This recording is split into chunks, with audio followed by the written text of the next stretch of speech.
In a world where everyone strives for their goals, the question arises, who really makes the decisions? Think about times when you were convinced of something, directed towards a certain choice. Was it your genuine desire or a skillfully planted thought that gradually took over your consciousness? If you are sure that you have always acted of your own free will, perhaps you live in a world of illusions. The harsh reality is that there are many puppeteers around us, and if you are not one of them, then you are probably a puppet. The key difference between those who control and those who are controlled lies in their methods. The former do not impose their will openly. They skillfully guide others to the necessary actions, remaining in the shadows. True manipulation manifests itself not in direct instructions, but in whispers, in subtly implanted emotions, in seemingly innocent comments. Remember moments when your opinion changed for no apparent reason. Perhaps it was a thought thrown in by someone else or a skillfully calculated gesture. This is where true power lies, to imperceptibly influence others without arousing suspicion. But what happens if you take on the role of puppeteer yourself? If, instead of being led, you start to control the situation? The difference between winners and losers in this game is simple. Winners understand that power is not imposed, it is evoked. And how far are you willing to go to be among those who hold the strings? There is a common misconception about the nature of influence, instilled in us by false notions. We have been convinced that influence lies in loud speeches, demonstrations of authority, and the imposition of one's will. However, true leaders, those who truly influence the course of events, do not need to raise their voices. Genuine strategists skillfully guide others towards their goals, creating in them the illusion of independent choice. Manipulation, contrary to popular belief, does not come down to shouting, threats, convincing with arguments, or using force. It is a much more complex process, a subtle psychological maneuver in which you direct people towards the desired goal without letting them realize your guidance. How does this work in practice? First of all, it is necessary to correctly identify the objects of influence. You shouldn't try to manipulate everyone. Focus on those who are really important, on impressionable people, on those who subconsciously seek guidance, on those who are convinced of their independence but actually need someone to make decisions for them. The second important step is to convince the chosen people that the idea you want to instill in them belongs to them. When a person feels in control of the situation, resistance disappears. Instead of directly instructing how to act, it is recommended to skillfully guide the person to the right decision, subtly pushing them to an independent conclusion. A slight hint, an apt comment, a phrase dropped at the right time, and now the idea is ripening in the mind of the object of influence. Human nature resists direct pressure, instinctively rejecting orders, but willingly accepts its own thoughts, born as if independently. A skillfully conducted planting of an idea leads to the fact that a person begins to defend the proposed plan as his own creation with enthusiasm and conviction. An important aspect of maintaining control is neutralizing potential opposition. The greatest danger is not fragmented resistance, but an organized force capable of uniting against the manipulator. Collective resistance can negate all efforts to control. However, if you skillfully sow seeds of doubt in the ranks of the enemy, provoke petty conflicts and discord, force them to expend energy on internal struggle, their unity will weaken and they will become more vulnerable. The principle of divide and conquer remains relevant at all times. But even this is not enough to establish comprehensive control. A deep understanding of human psychology is necessary, knowing what drives people's actions. Logic forms thoughts, but it is emotions that prompt action. Few people make decisions based solely on rational arguments.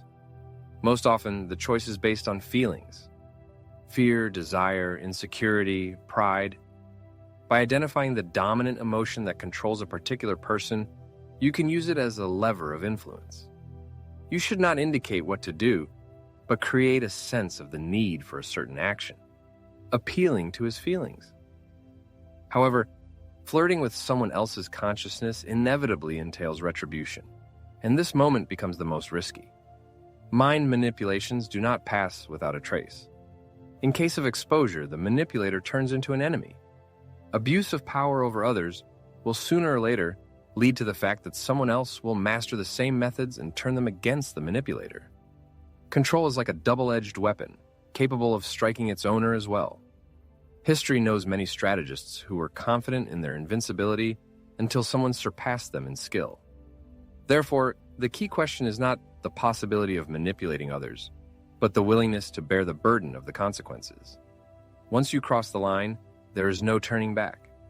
From now on, it is known that true power lies not in direct coercion, but in skillful guidance, not in imposing one's will, but in encouraging others to voice what they desire.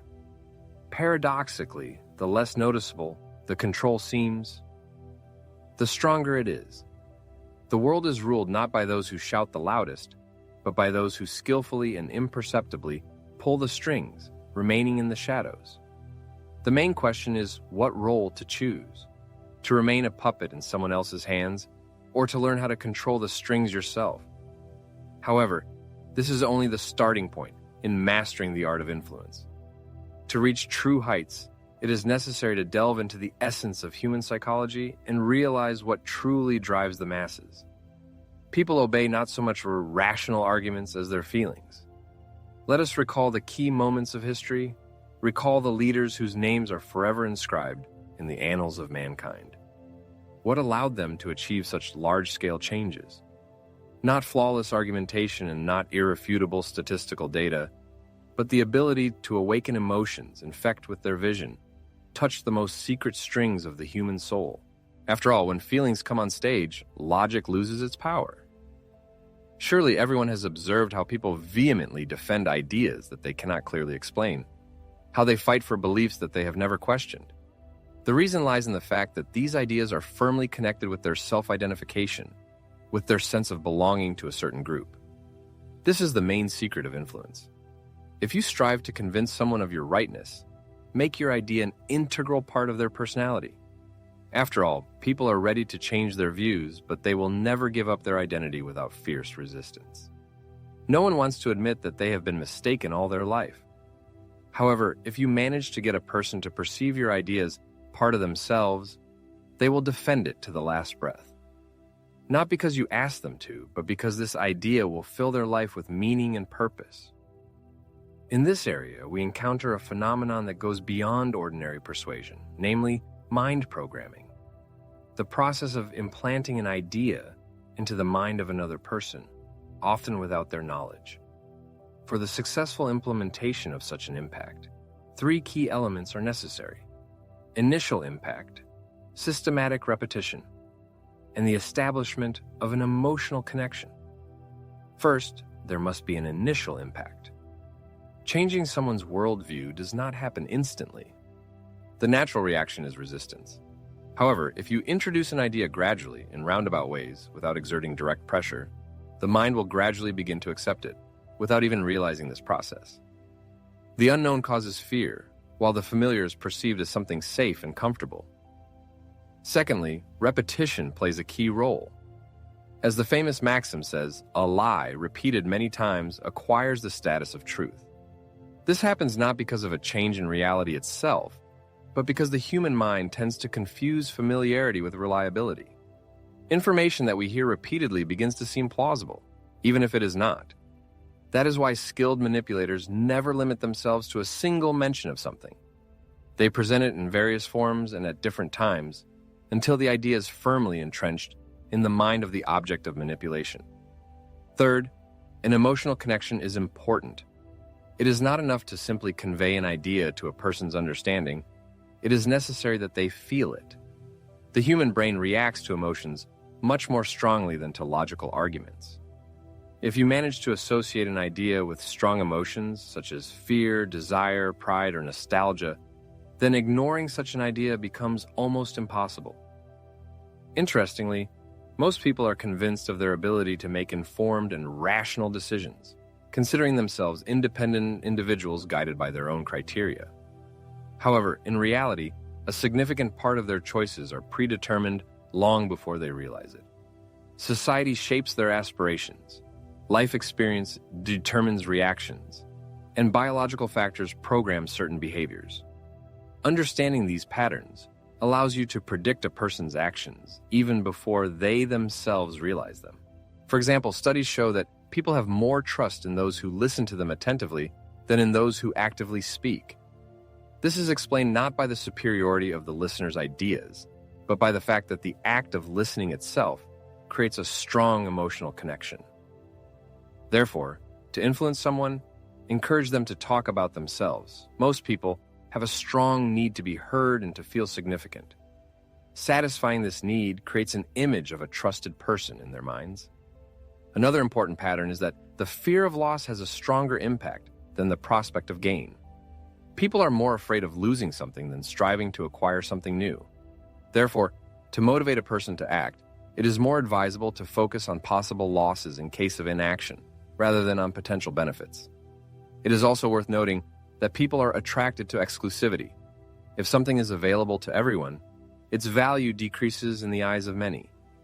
To strengthen a person's commitment to a particular idea, it is necessary to create a sense of their chosenness and belonging to a narrow circle of initiates who possess a unique understanding inaccessible to most.